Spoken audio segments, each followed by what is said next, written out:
কি হয়নি এবারের আইপিএলে? সর্বোচ্চ ছক্কা, সর্বোচ্চ ৪ ওভার প্রতি সর্বোচ্চ রান সবকিছুই দেখেছে এবারের আইপিএল। সদ্য শেষ হওয়া এই আইপিএলে ব্যাটসম্যানরা যেভাবে বোলারদের উপর দাপট দেখিয়েছেন এর আগে এমন হয়নি একবারও। তবে মুদ্রার অন্য পিঠও আছে। এমন এক টুর্নামেন্টেও কিছু ক্রিকেটার আছে যারা রান করতে পুরোপুরি ব্যর্থ হয়েছেন।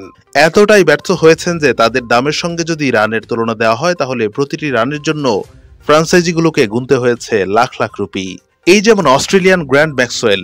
এবারের আইপিএলে ম্যাক্সওয়েলের কি হয়েছিল সেটা বোধহয় ব্যাখ্যা করা সম্ভব নয়। একটা মৌসুম তো খারাপ যেতেই পারে, তাই বলে এমন?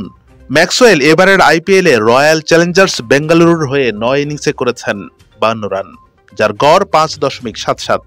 ম্যাক্সওয়েলের দাম ১১ কোটি রুপি। এই হিসেবে তার প্রতিটি রানের জন্য বেঙ্গালুরুর খরচ হয়েছে ২১.১৫ লাখ রুপি। এদিকে লখনৌর দেবদূত পাডিক্কালের দাম ৭,৭৫,০০,০০০ রুপি। পাডিক্কাল এবারের আইপিএলে ৭ ম্যাচে রান করেছেন মাত্র ৩৮ রান, যার গড় ৫.৪৩, অর্থাৎ প্রতিটি রানের মূল্য ২০.৩৯ লাখ রুপি। কলকাতার নীতিশ রানা এই তালিকায় তৃতীয়, তবে তাতে তার দায় সামান্যই। চোটের কারণে বেশিরভাগ ম্যাচেই খেলতে পারেননি।